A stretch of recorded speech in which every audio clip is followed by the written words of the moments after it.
नमस्ते कहे जैन, कैसे हो आप लोग साहब। आज हम लोग बात करेंगे बुलेट ट्रेन के अपडेट के बारे में। यानी अपडेट जनवरी 2025 के हिसाब से है।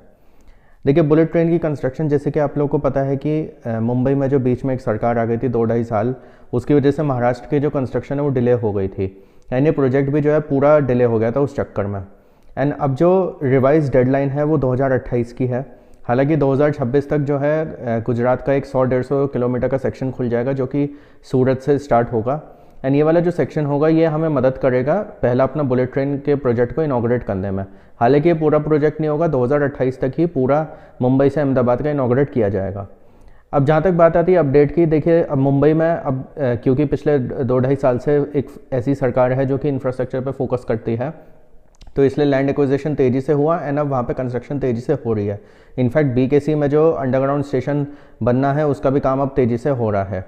तो आई एम श्योर कि 2028 तक ये वाला जो प्रोजेक्ट है कंप्लीट हो जाएगा। एंड अब क्योंकि बीजेपी गवर्नमेंट दोबारा वापस आ गई है महाराष्ट्र में, तो इस वजह से जो है हमें पूरी उम्मीद है कि 2028 तक ये प्रोजेक्ट कंप्लीट हो जाएगा।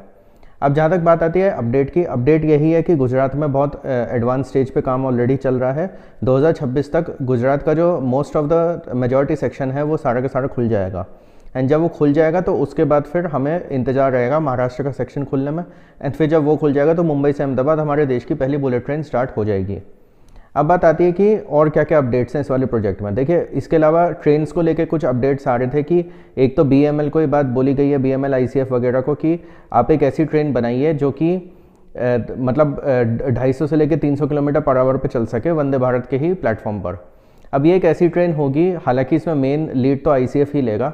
ये एक ऐसी ट्रेन होगी जो हमें हेल्प करेगी इंडिजिनस बुलेट ट्रेन्स बनाने के लिए।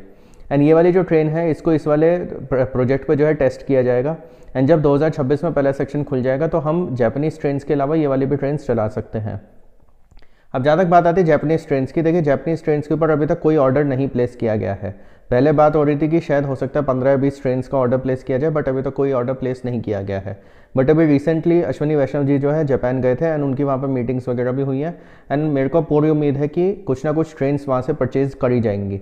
मैं खुद भी इसी फेवर में हूँ कि हमें जापानीज़ ट्रेन्स वगैरह चलानी चाहिए, हमें एकदम ही इंडिजिनस ट्रेन्स नहीं चलानी चाहिए।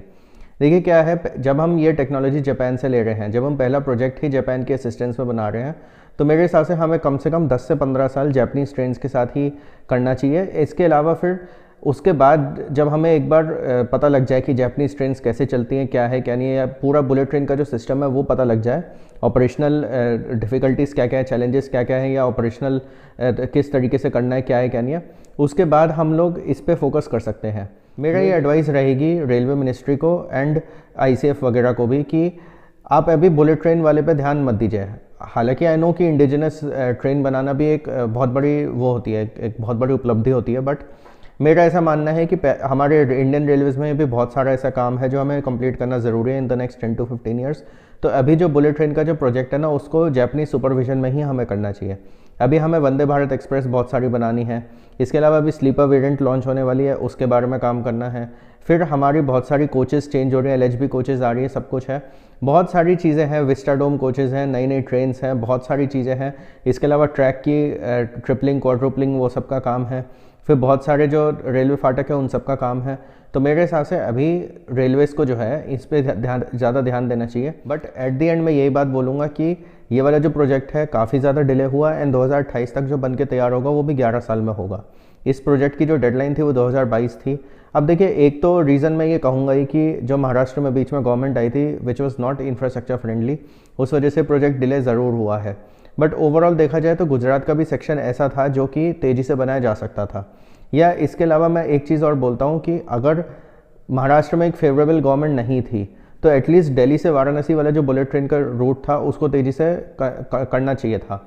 उसकी जो प्लानिंग है वो ही अभी ढंग से नहीं हुई है। बीच में कुछ बातें हुई थी कि दिल्ली से वाराणसी का अलाइनमेंट मतलब फाइनलाइज हो गया है, फिर बताया गया कि नहीं वो फाइनलाइज नहीं हुआ है, उसमें कुछ प्रॉब्लम्स आ रही है, क्योंकि आपको आगरा, लखनऊ, अयोध्या, प्रयागराज ये सारे शहर आपको कनेक्ट करने हैं, बट वो सब एक स्ट्रेट लाइन में नहीं आ रहे, क्योंकि बुलेट ट्रेन ज़्यादातर जहाँ स्ट्रेट लाइन में रहेगी वहाँ उसकी स्पीड का फ़ायदा होगा। बट ठीक है, मेरे को ऐसा लगता है कि शायद गवर्नमेंट भी ये वेट कर रही थी कि पहले हम मुंबई से अहमदाबाद वाला रूट खुलने दें एंड उसका एक एक्सपीरियंस ले लें, इसके बाद हम और रूट्स पे ध्यान देंगे। तो वेल एंड गुड, मेरे हिसाब से वो भी एक अप्रोच ठीक है, क्योंकि जब पहला प्रोजेक्ट बन जाता है उसके बाद फिर और प्रोजेक्ट्स जो है तेज़ी से बनते हैं। जैसे for example Delhi Meerut RRTS है, अब वो पूरा का पूरा प्रोजेक्ट जो है बिल्कुल डेडलाइन में कंप्लीट हो रहा है, जून 2025 तक वो पूरा प्रोजेक्ट खुल जाएगा।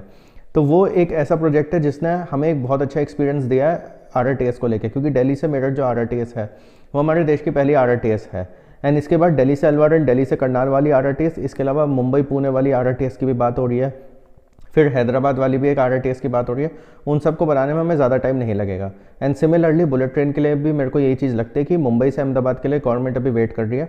जैसे ही वो प्रोजेक्ट कंप्लीट हो जाएगा उसके बाद जो और रूट्स अभी प्रपोज्ड हैं उसमें से एक है दिल्ली से अहमदाबाद, क्योंकि जब ये रूट बन जाएगा तो दिल्ली से मुंबई नॉन स्टॉप आप बुलेट ट्रेन चला सकते हैं। फिर दिल्ली से अमृतसर, दिल्ली से वाराणसी, वाराणसी से कलकत्ता एंड मुंबई से नागपुर, ये कुछ रूट्स हैं जो कि प्रपोज्ड हैं, जो कि मुंबई से अहमदाबाद कंप्लीट होने के बाद होंगे। तो अभी देखा जाए तो फिलहाल तो यही अपडेट है बुलेट ट्रेन का। इसके अलावा कोई और ऐसी चीज़ जो मैंने मिस कर दी हो, जो आपको पता हो, वो प्लीज़ मेरे को कमेंट्स में ज़रूर बताना। Like this video, share with all your friends. Thank you for watching the video.